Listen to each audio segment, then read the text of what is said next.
পিষ্ট করা হয়েছে, পিষ্ট করা হয়েছে, মিশিয়ে দেওয়া হয়েছে। এটা কি প্রতিশোধ করানোর বিষয় কিনা বলুন? এটা তো প্রতিশোধ নেওয়া হয়েছে। 73 বছরের প্রতিশোধ, মাওলা আলীর বিরুদ্ধে প্রতিশোধ, রাসূল পাকের বিরুদ্ধে যেটা পারে নাই সেই প্রতিশোধ। আপনাকে সেই জায়গায় রিলেট করতে হবে, সেইখানেই আপনি বুঝতে হবে। শুধু আসলাম গেলাম, শুনলাম, চলে গেলাম আর খাইলাম হবে না। বুঝতে হবে, ভাব দিয়ে বুঝতে হবে। চোখের পানি একলা আসতে হবে আপনাকে। সবাই কাঁদতেছে, আমারও চোখের পানি আসছে না। চোখের পানি আপনি স্মরণ করার সাথে সাথে আসতে হবে, তারপরে আপনার কাজ চিন্তা হয়েছে।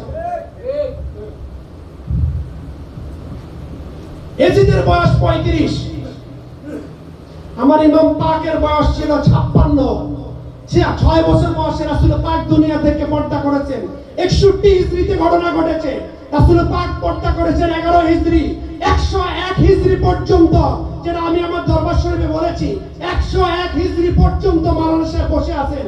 যত কিতাব, যত হাদিস রেফারেন্স খোঁজেন, আমি নিজে দেব, দলিল দিব। 101 হিজরি পর্যন্ত এই রাসূল পাকের যারা সাহাবী নামদারি 1,24,000 এর মধ্যে সাহাবীরা বেঁচে ছিলেন কি ছিলেন না বলুন? বেঁচে ছিলেন 101 হিজরি পর্যন্ত। সেখানে কারবালা শরীফের এই ঘটনায় 73 জনের সাথে কোনো সাহাবী নাই। হায় রে কপাল, হায় রে রাসূলের উম্মত, হায় রে মুনাফিকের দল, হায় রে মুফতি। ওখানে 700 মুফতি ছিল, 22,000 ছিল আমার ইমাম পাকের বিরুদ্ধে। 73 জন একা যুদ্ধ করেছেন।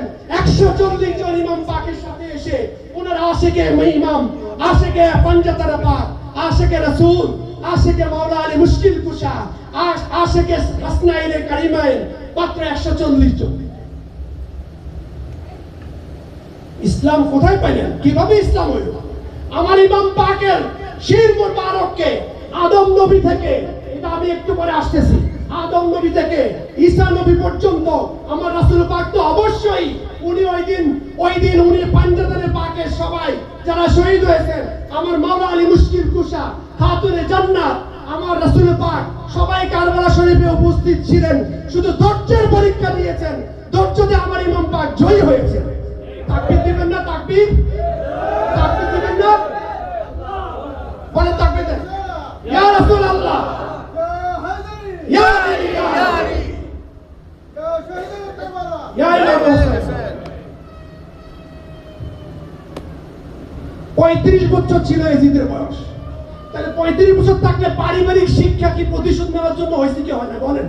আমার রাসূল পাককে দেখেছে, মাওলা আলীকে দেখেছে, তাহলে ও যে শিখলো, ও যে এই যে শিক্ষা যে রাসূলের বংশ যারা ঘোষণা করতেছে এদেরকে কতল করতে হবে, এদেরকে হত্যা না, এদের উপরে নির্যাতন জুলুম করতে হবে, এই শিক্ষা কি এজিদ পাইছে কি পায় না বলেন?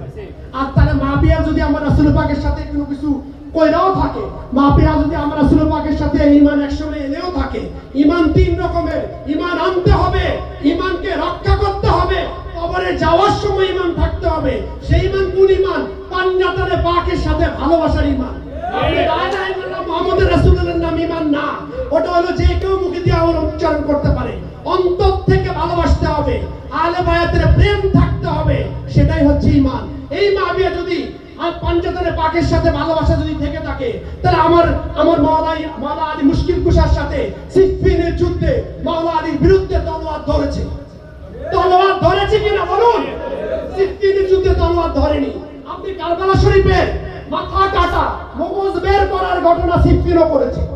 এই মাবিয়ার গোষ্ঠী, এই মাবিয়া, এই আবু সুফিয়ানের গোষ্ঠী এই মাবিয়া করেছে। যেটা বলতেছিলাম, 14 জন গভর্নরের মধ্যে মাবিয়া ছিল একজন। সে বিদ্রোহ করছে যে আমার মাওলা আলী মুশকিল কুশাকে বলতেছে তোমার খেলাফত মানি না। আস্তাগফিরুল্লাহ, তোমার ঈমান কি রইল? আমি যার মাওলা, আলী তার মাওলা, তুমি কি সেটা মানছো? আমি একটা হাদিস পড়বো একটু পরে, ওই হাদিসে আমার রাসূল পাক বলতেছে আমার আলীর সাথে যে শত্রুতা